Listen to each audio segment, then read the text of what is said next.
At Covenant House, we're working with some of the most vulnerable human beings out there that are ages 16 to 22.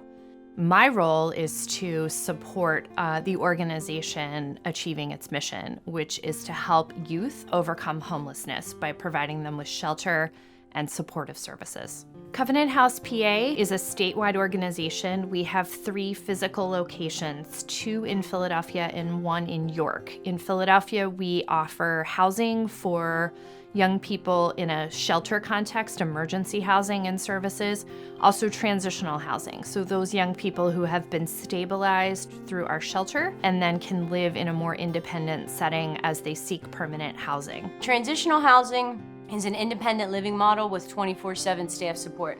So we house people in our location in Kensington, section of Philadelphia, and we offer life skills, budgeting, cooking, grocery shopping, pretty much anything that you would need to be independent, so that when you leave Covenant House, you're able to stay in your own apartment or household and never ever have to experience homelessness again.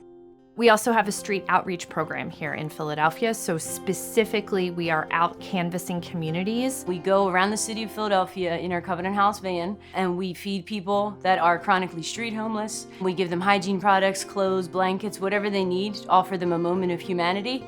And if they're in our age range under the age of 21 and they need to come into shelter, we will take them right then and there. I think a challenge for us on mission delivery is that we now see many of our young people dealing with very serious mental health issues. Everything from depression and anxiety to schizophrenia and psychosis. It doesn't just help with the surface level stuff, it also helps with your mental health.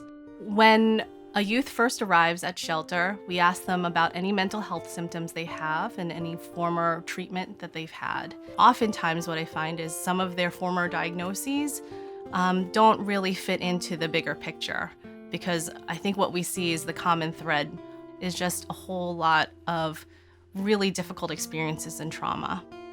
In Philadelphia specifically, we are situated in America's poorest big city. And there is an unbreakable link between poverty, especially inter or multi-generational poverty, and homelessness. We're also in a city that is dealing with a racial reckoning and the consequences of sort of a racial justice movement. And there is an unbreakable link between racism, structural and institutional racism, and homelessness. So at Covenant House, we have to pay attention to the landscape and the times in which we're doing our work. And we recognize until things like institutional racism and poverty can really be addressed as a society, that we will have homelessness continue for young people. So we're focused on both the structural and the service delivery. The staff at Covenant House PA are mission-driven, they are dedicated, they are committed. I love what I do. I love helping people. I love helping somebody find their next walk of life. Unconditional love and absolute respect, I think, is something that we're very good at. There's plenty of times over the years, and I've been here 10 years, when youth have actually physically ran to one of our locations for safety because they know that we're a safe space. We're not going to judge them. They can tell us anything that happened outside of here, and they're still welcome here with open arms. Despite all the hardship that they've gone through, their ability to overcome this hardship produces a new level of compassion in these youth that I don't see anywhere else.